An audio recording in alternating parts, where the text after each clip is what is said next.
მოგესალმებით, მეტრონომის სტუმარია არქიმანდრიტი დოროთე ყურაშვილი. გამარჯობა მამა დოროთე, მადლობა მობრძანებისთვის. გამარჯობათ.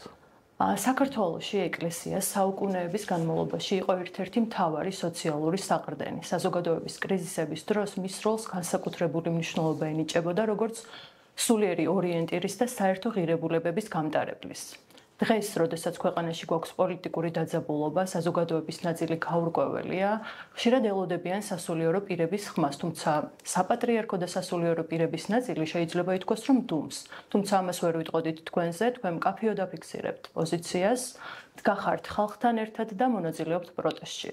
პირველ რიგში, რომ განმარტოთ, რა არის ასეთ დროს სასულიერო პირების პასუხისმგებლობა და შეუძლია თუ არა ეკლესიას ითამაშოს როლი, რომ შედგეს დიალოგი ამ ორ დაპირისპირებულ მხარეს შორის. მოგესალმებით, მივესალმებით თქვენს მაყურებელს, მსმენელს. ეკლესია არსებობს, ესე ორგვარად შეიძლება ითქვას. პირველი ეს არის ადმინისტრაციული ერთეული და მეორე და უმთავრესი ეს არის საზოგადოება, ხალხი. თვითონ სიტყვა ეკლეო არის ბერძნული სიტყვა და ნიშნავს ვეძახი. არა დაძახებულს, არა მოხმობილს, არამედ ვუხმობ ვეძახი. ყოველ წუთას, ანუ მუდმივად გვეძახის ქრისტე. ამიტომ ეკლესია იყოფა ორად, დამძახებელი და დაძახებული. ეხლა ეს უფრო მარტივად რო გავიგოთ, ეკლესია არის იერარქია და ხალხი. აი მაგალითად მღვდელს არ შეუძლია წირვა ჩაატაროს მარტო, თუ ხალხი არ არის. თუნდაც 1-2 კაცი თუ არ დგას წირვაზე თავისი თავისთვის მარტო რო წიროს არ შეუძლია. იმიტომ რომ მღვდელი არის ესე უფლის ანგელოსი. ახლა ანგელოს რო ვამბობ, არ ნიშნავს იმას ანგელოზებრივი ცხოვრება აქვს და ანგელოზია. პირდაპირ გაგებით არა. თვითონ სიტყვა ანგელოზიც ითარგმნება, ნიშნავს წარგზავნილს. ანგელოზი არის წარგზავნილი. აი მაგალითად პეტრეს როეუბნება ქრისტე მომშორდი სატანა, ამას თარგმნიან თუ პირდაპირ არ გადმოიტანეს სიტყვა სატანა, სახარებაში წერია მომშორდი მოწინააღმდეგე. სატანა არის მოწინააღმდეგე ღმერთის. ამიტომ როცა მე ვამბობ რომ მღვდელი არის ანგელოზი, ეს ნიშნავს რომ მღვდელი ვალდებულია, ეპისკოპოსი მღვდელი ვალდებულია რომ ხალხს განუმარტოს, ხალხს აუწყოს თუ რას გვეუბნება ქრისტე, თუ რა გვითხრა ქრისტემ და რას გვეუბნება ამ წუთას. იმიტომ ჩვენ ღმერთთან უნდა გქონდეს კავშირი. აქედან გამომდინარე, მამარდაშვილს აქვს ძალიან კარგად ნათქვამი, რომ ქრისტიანობა არ არის მარტო ეკლესიის კუთვნილება, ანუ ადმინისტრაციული კუთვნილება. ქრისტიანობა არ არის ჯაღმაიძეს კუთვნილება და არც მოსაყდრის კუთვნილება, რომელიც უკანონოდ არის მოსაყდრე.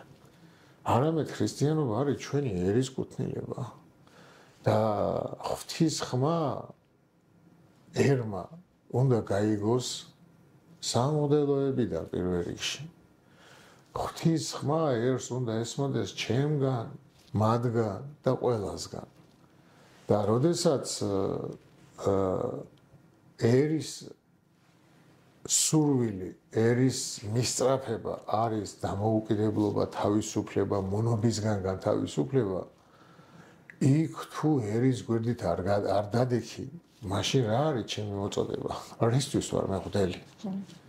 მე ამას ვერ ვგებულობ და მე ვაკეთებ ისე, როგორც ეს ქრისტემ დამავალა. და ვიღაცებს ეკლესიის რაღაცა ვიწრო ჯგუფს, რომელიც საპატრიარქოშია შესახლებული, არ მოეწონათ ჩემი. და მე მათ დავარქვი, რომ ისინი არიან ოკუპანტის მსახურები. რუსეთი მსახურები არიან, იმიტომ რომ რუსეთს არ მოწონს ჩვენი თავისუფლება, რუსეთს არ მოწონს ჩვენი დამოუკიდებლობა, რუსეთს არ უნდა რომ ჩვენ ერთა შორის ერად ვიდგეთ. აი ეს რუსეთს არ უნდა და გამოვიდა რომ აქ რომელიღაცა ჯგუფს არ უნდა ეს, არ უნდა მთავრობას და არ უნდა ეკლესიაში შესახლებულ საპატრიარქოში შესახლებულ ჯგუფს, რომელიც მალავს, რომ თითქოს ისინი არ არიან რუსეთის ხელდასხმულები, მაგრამ სინამდვილეში რუსების არიან. აი ეს ამხილა მე ვამხილე პირველ რიგში და შემდეგ მამა ილია. მე ერთი საჯელით დამსაჯეს, რომ წინამძღოლს მომაშორეს. ანუ ეკლესია წამართვეს, ამბიონი წამართვეს. ეს სწორედ 29 ოქტომბრის გადაწყვეტილებაზეც რომ ვისაუბროთ თქვენ ქვემო ბეთლემის მაცხოვრის ტაძრის წინამძღვრებიდან გაგათავისუფლეს და რა იყო ამ გადაწყვეტილების მოტივი და ასევე მაინტერესებს ეს გადაწყვეტილება იქნა პატრიარქის ხელმოწერით მიღებული და ამ პროცესში პატრიარქის როლს როგორ აფასებთ? პატრიარქის გადაწყვეტილებებს ანუ ხელმოწერას იყენებს ეს ჯგუფი. ამიტომ აი ჩემთან რა მოხდა ის რომ უკეთესად გავიგოთ აი ეხლა მამა ილიასთან არქიმანდრიტ ილიასთან რა მოხდა ეს უკეთ აგვიხსნის. მამა ილია დაიბარა უпроსორედ აუწყა მიქაელ ბოტკოველმა დეკანოზმა რომ მასთან სურს მეუფე შიოს და მეუფე თეოდორეს გასაუბრება. მამა ილიამ უთხრა მოვდივარო. და მე მოვითხოვე მასთან ერთად შესვლა, იმიტომ რომ ის არის ჩემი სულიერი შვილი, ჩემი აღკვეცილია, ჩემი წარდგენილია პატრიარქთან, ჩემი მიერ არის არქიმანდრიტადაც პატრიარქის მიერ დაჯილდოებული მეწარუდგინე. ესე ხდება საერთოდ. და მათ არ ქონდათ უფლება მოძღვარი არ შეეშვათ სულიერ შვილთან ერთად. და თან თხოვდნენ პასუხს ისეთ რაღაცაზე, რასაც მე ვამბობდი. მე ვამბობდი პირველად და მამა ილიამ გაიმეორა უბრალოდ. ის ჩემი სულიერი შვილია და ჩემი ერთგული მეგობარია. ამიტომ ისეც ისე ფიქრობს როგორც მე. და მე ვუთხარი მათ რომ მე შემიშვით ამასთან ერთად. მეც გაგცემ პასუხს. არ შემიშვეს. ამის უფლება არაფრით არ ქონდა მეუფე შიოს. თვითნებურად მიიღეს ეს კომისიას შეეძლო, თქვათ, კომისია რო ყოფილიყო, შეეძლო რომ არ შევეშვე. იმიტომ რომ კომისიაა და კომისიაში ის აგებს პასუხს, მაგრამ ის დაიბარა მეუფე შიო. მოსაყდრე. და მოსაყდრე მე რო არ შემიშვას თავისთან. ის უფლება არ აქვს. არა აქვს, რა თქმა უნდა. მაგრამ ესენი აი რისი უფლება აქვს და რისი უფლება არ აქვს, იმას კი არ აკეთებენ. არამედ იმას აკეთებენ, რაც უნდათ. და ეკლესიაში ესე არ ხდება. წესით მაგრამ დღეს ხდება. როგორც აი ოცნებამ რომ ყველა კანონი შეცვალა.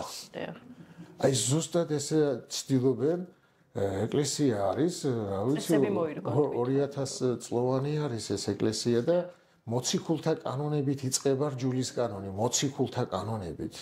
ესე იგი 700 წელით გინდებოდა ეს, იმიტომ კი არ დაწერეს რომ ასე სიამოვნებდა. რაღაცის პრობლემას იწვევდა და როცა პრობლემას გამოიწვევდა ესა თუ ის მოვლენა ისინი წერდნენ ასე არ გააკეთოთ და 700 წელი ადგენდნენ ამას ამათ არ აინტერესებს ჯულის კანონი არაფერი არ აინტერესებს რა დავალებასაც ღებულობენ ოცნებისგან რა დავალებასაც ღებულობენ რუსეთისგან იმას აკეთებენ ახლა რომ გავაგრძელოთ რადგან მე არ შემიშვეს და ამის უფლება რადგან არ ქონდა მეუფეშიოს. ნახეთ რა ცფიერად მოიქცნენ. ვითომ კომისიამ დაიბარაო. სინამდვილეში კომისიას არ დაუბარებია. და მეუფეშიო ფაქტურად მეუფეშიო ახსნა ჯვარი ანუ ღლობიდან განაყენა და დაწერეს რომ კომისიამ განაყენაო და კომისია არ ყოფილა. კომისიაზე მიწვეული არ ყოფილა. და თვითონ დაიმალა, ანუ თვითონ არ არის არაფერს შუაში ვითომ და თუ კომისია იყო მაშინ ჩვენი კანონმდებლობით, რჯულის კანონით არაფრით არ შეიძლება დაინტერესებული პირი იყოს კომისიის წევრი. და მithumedes ყოფილიყო ხო, ანუ შიოს თვითონ ეწყინა რაღაცები ჩემზე, რატო თქვი ეგზარხოსი, ხო? ესე იგი შიოს პირიქით კომისიის სიაში უნდა შეეტანა თავისი საჩივარი. და თვითონ არ კომისიას მოიწვევდნენ. ესმით აი თან ისეთი ნიუანსი. თუ კომისიას მოიწვევდა, უნდა მოეწვია სინოდალური კომისია და მამა ილიას საკითხი შეეტანა იმაზე და სინოდალურ კომისიას უნდა განეხილა. მას ჰქონდა უფლება თვითონაც რომ მოეთხოვა პასუხი, რომ დაიბარა მას ჰქონდა უფლება თვითონ მოეთხოვა პასუხი მამა ილიასთვის თავის წყენაზე და თვითონვე ეთქვა რომ მეუფეშიო ახსნა ჯვარი. მაგრამ ამას არ აკეთებს. ესმით? ანუ იმდენად ფუთავს რაღაცებს და იმდენად შესწორნებს უშვებენ. ანუ პატრიარქს მოაწერენ, პატრიარქი მოატყუეს, კომისია არ ყოფილა და კომისიის სახელით შეუტანეს, რომ კომისიამ ახსნა ჯვარი არქიმანდრიტ ილიას. ითხოვს კომისია, რომ ჯვარი აეხსნას არქიმანდრიტ ილიას და პატრიარქს მოაწერინეს ხელი ტყუილ დოკუმენტზე. კომისია არ ყოფილა და ისე კომისიის განჩინებაზე მოაწერინეს ხელი. ანუ პატრიარქს ატყუებენ. ახლა პატრიარქი ვიცით რა მდგომარეობაშია, ხო? და პატრიარქს არ შეუძლია შეამოწმოს კომისია იყო, არ იყო და პატრიარქთან ვერავინ ვერ შედის. ვერც მე შევდივარ, ვერავინ ვერ შედის. არ გიშვებენ. არა, ვის შეუშვებენ, მამა ილია მოითხოვა არ შეუშვეს. პატრიარქთან მეუფეშიო ჩაკეტა პატრიარქი, ჩაკეტილია პატრიარქი და რასაც უნდა იმას მიაწვდის და აწვდის ტყუილებს. აი ასე დღეშია პატრიარქი. და ასე დღეშია ჩვენი ეკლესია. დღეს დავწერე მე რომ ოკუპირებულია მიტროპოლიტი შიო სმიერ და დეკანოზი ჯაღმაიძეს მიერ და პლუს დეკანოზი ბოტკოველი მიქაელი. ამათმა ოკუპაცია გაუკეთეს საპატრიარქოს და როგორც უნდა ისე ჭრიან და კერავენ, როგორც უნდათ ისე აკეთებენ ყველაფერს, მაგრამ ეს მათ არ შერჩებათ. იმიტომ რომ ეკლესიას ძველი და დიდი ტრადიციაა. და ამას აკეთებენ რუსეთის დავალებით. ბიძინას დავალებით პირველ რიგში, იმიტომ რომ მე ბიძინა შევეხე. და ვთქვი რომ ის პატრიარქს ცუდად მოექცა. პატრიარქი იძულებული გახადა რომ კანონი დაერღვია და მოსაყდრე დაენიშნა. მოსაყდრეობა საერთოდ ეს ნონსენსია. გაუგებარი, გაუგონარი რაღაცა. და ბიძინას რო შევეხე, ნუ გაგიჟდნენ ოცნებაში, ხა ბიძინა ხო ხელშეუხებელია. პოლიტიკური ლებაც იყო, ხო? შიოს დანიშვნა. სჭირდებოდათ მათი მოკავშირე საპატრიარქოში. მათი მოკავშირე საპატრიარქოში მაგათ არ აკლდათ, მაგრამ თვითონ ცოცხალ პატრიარქს მოსაყდრე რო ყავდეს, ეს არც ერთ ეკლესიაში არ არის და ჯულის გამით აკრძალული არ შეიძლება ორი ეპისკოპოსი, ორი მართველი ეპისკოპოსი იყოს ერთ ქალაქში. და სხვა ბევრგან არის აკრძალული. აი პატრიარქს არ შეუძლია თავისი მემკვიდრის დატოვება. არც ეს შეუძლია და ბევრი აკრძალვებია. ანუ დღეს გამოვიდა რომ პატრიარქი უკვე ვერ მართავს, იმიტომ რომ მას რასაც აწვდიან, იმას გებულოს მარტო დააწვდიან. მეუფეშიო მაიღო სადავო. მეუფეშიო პატრიარქი რო არ არის, ისე დაიწყო პატრიარქობა. და ეს არის მიტაცება პატრიარქობის, მიიტაცა პატრიარქობა. მას არავითარი უფლება არ აქვს, რომ ჩვენ დაგვესხას თავს. მას არ აქვს უფლება, რომ ჩვენ ერისმხარეს რო დავდექით და რუსეთი რო ვამხილეთ, ამის გამო გვესხმის თავს. მეტი არაფერი დაგვიშავებია. ეკლესიაში მწვალებლობა ვრცელდება, მწვალებლობა, საშინელება, ახლა თქვენ ერის ხალხმა ეს არ იცით რას ნიშნავს. მწვალებლობის გამო ეკლესიები გახეთქილი, გახლეჩილი იყო. და მეუფეშიოს ეს არ აინტერესებს. ვიძახი ყვირი ვარ, სინოც ვეძახი, უშველეთ ეკლესიას. მეუფე სტეფანე მწვალებლობას ავრცელებს. ხალხი იღუპება, ეკლესია გაიხლიჩება. არ აინტერესებს. იმიტომ არ აინტერესებს, რომ თვითონაც არ იცის ის რას ამბობს. ანუ განათლება არ აქვს მას. მეუფეშიოს? ხო, არა განათლება. საერთოდ აი ხო არის აი მორწმუნე კაცი. აი სარწმუნოებრივი აზროვნება რო აქვს ადამიანს. ესეთები არიან, მაგალითად მორწმუნეა, სარწმუნოებრივი აზროვნება აქვს, მაგრამ რუსეთი მოწონს. არის ესეთი ეპისკოპოსი. მაგრამ მე მას პატივს ვცემ, იმიტომ მორწმუნე კაცია. კი, მისი არჩევანი მე არ მომწონს, მაგრამ იმ ეპისკოპოსს მე ძალიან დიდ პატივს ვცემ, იმიტომ რომ ის მორწმუნე კაცია. და მან სარწმუნოება იცის. ესე მიაჩნია. აი შიოს მიტროპოლიტს აი ეს საერთოდ წამს თუ არ ვიცი, აი მორწმუნეს არავითარი ქცევა არ აქვს მორწმუნეს. არავითარი მამობრივი ქცევა არ აქვს. რა უნდა მაგას დამიბარე კი არ დამირეკე, მამა მოდი რა სასაუბრო მაქვს შენთან. აი ესე ნუ იტყვი რა ჩემზე ან რაღაცა იმაზე ამაზე რა თუ უნდა მაგას ესეთი რაღაცა ჩაკეტვები და არქიმანდრიცო საპატრიარქოში არ მიშვებენ ეს არის მან არც ბერობა იცის ბერად არ უცხორია მაგას მორჩილებაში იყო და მაშინაც როგორც მითხეს ცუდღეში იაგდებდა მისი მოძღვარი და ძულს ბერობა ბერები ძულს საერთოდ ერთი ბერი არ აყავს გვერდით ახლა თუ დააკვირდით აი ერთი ბერი არ ყავს თავის ირგვლივ იქ სამსახურში საერთოდ მონაზვნები ყავს მარტო და ცხოვრობს იმაში ვაკეში ცხოვრობს აი ეს როგორი ნონსენსია აი როგორი მე არაფერს არ ვაბრალი რომ მათ შორის რაღაცა ღერთმა დამიფაროს უბრალოდ ეს წესი რომ საპატრიარქო კაცი მოსაღდრე ვაკეში რო ცხოვრობდეს ქალ მონაზვნებთან ერთად და ისინი უვლიდნენ და საპატრიარქოში მუშაობდეს ეს ისეთი წესია და ესეთი მაგალითია რომელი მაგალითიც ეკლესიას დაღუპავს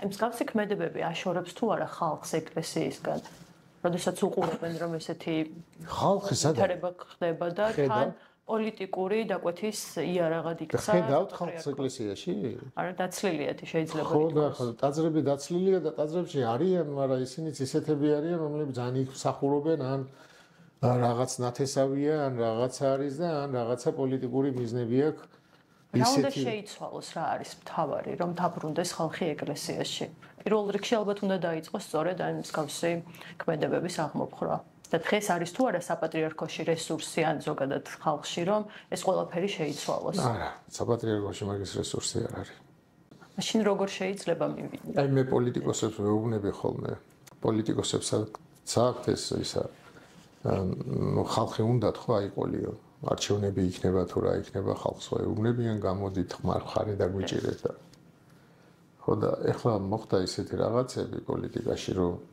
ხალხი ვერ აიყოლიეს და იმიტომ ვერ აიყოლიეს რომ მათ ვერ ამოიცნეს ხალხის ნება და მე ვეუბნები მათ რომ თქვენ ხალხს დაუდექით ხალხი კი არ დაიყენოთ გვერდით ხალხი არასოდეს არ დაგიდგება თუ თქვენ ხალხს არ დაუდექით ეხლა თუ ქვეყნის განთავისუფლებაში ქვეყნის დამოუკიდებლობაში სამართლიანობის აღდგენაში თუ ეკლესია ხალხს გვერდით არ დაუდგა და მათთან ერთად არ დაიწყო ამისთვის ბრძოლა აი ხალხს როგორ დააბრუნებს ეკლესიაში მე ამას ვაკეთებ მე მაგდებენ ეკლესიიდან ერთეული სასულიერო მე მაგდებენ მამა ილია უკვე გააგდეს აუგზალეს მეც ჩვენ არც ერთს არ შეგვატოვებენ ამ ჯრებს იმედი მაქვს ღლობა შემჩება იმიტომ რომ ღლობისგან განკვეთა არ შეუძლია ცალკეული ეპისკოპოს პატრიარქსაც კი არ შეუძლია მთელი ღლობიდან უნდა განკვეთოს სინოდმა სინოდში უნდა შეიტანონ და სინოდმა უნდა განკვეთოს სხვანაირად არ შეიძლება ღლის განკვეთა თუმცა აგერ მეუფე პეტრეს სამღვდელოება იქ ჭყონდიდში მეუფე სტეფანია მეუფე სტეფანე ყველა განკეთა ერთპიროვნულად არავინ არაფერს არ ამბობს და არ შეუძლია არ არის ეს მის ხელმწიფებაში ჩემთვის ძალიან ახლოა მეც კრელოდან ვარ და ამიტომ იქ მიმდინარე ხოდა წარმოიდგინე რა გააკეთა მაგრამ ვინ ეუბნება რომ ეს არაკანონიერიაო ერთმა უთხრა მარტო ნუ ვიცი რომ ერთ-ერთმა ეპისკოპოსმა გამოხატა ამაზე ისა მაგრამ არავის არ აინტერესებს აი ღუდლები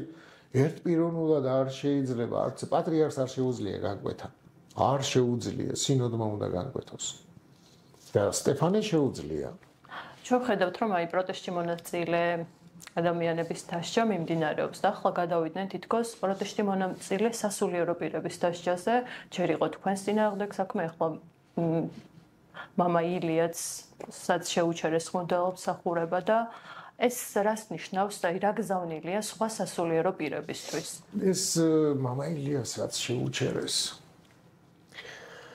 ეგ იყო ჩემი დასჯა ანუ პირდაპირ ვერ შეგიჩერეს და არა მე მერჩივნა ჩემთვის რომ შეეჩერებინათ ზოგური რაღაცა იცი რომ ვიღაცამ ხელი უნდა დაგარტყას ან შენ შვილს რომ საერთოდ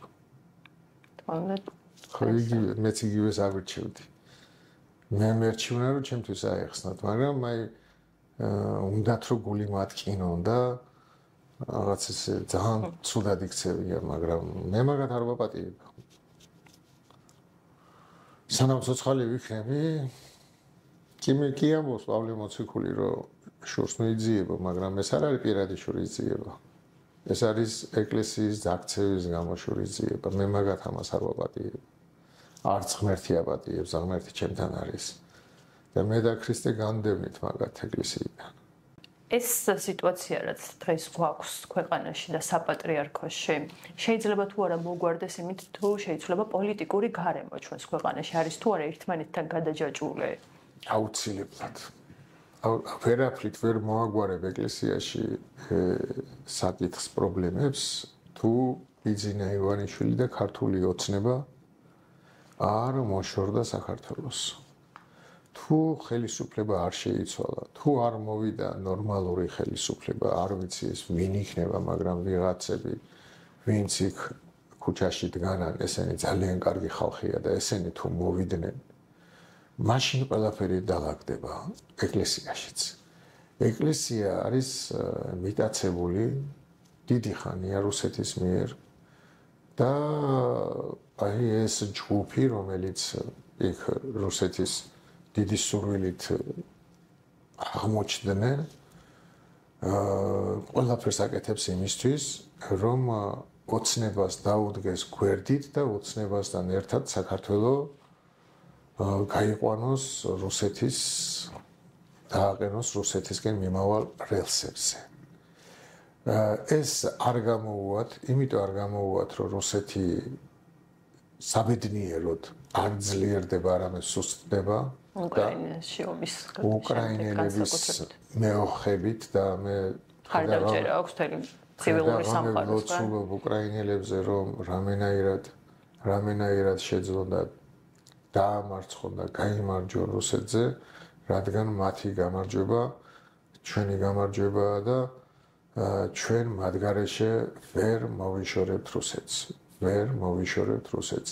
ამიტომ თუ ხელისუფლება, თუ ბიძინა ივანიშვილი, თუ ქართული ოცნება, რომელიც არის ესეთ არა მხოლოდ კორუმპირებული არაფერი, კორუმპირებული ცუდია, მაგრამ რა დროს კორუმპირება ქვეყანა დაყუპეს.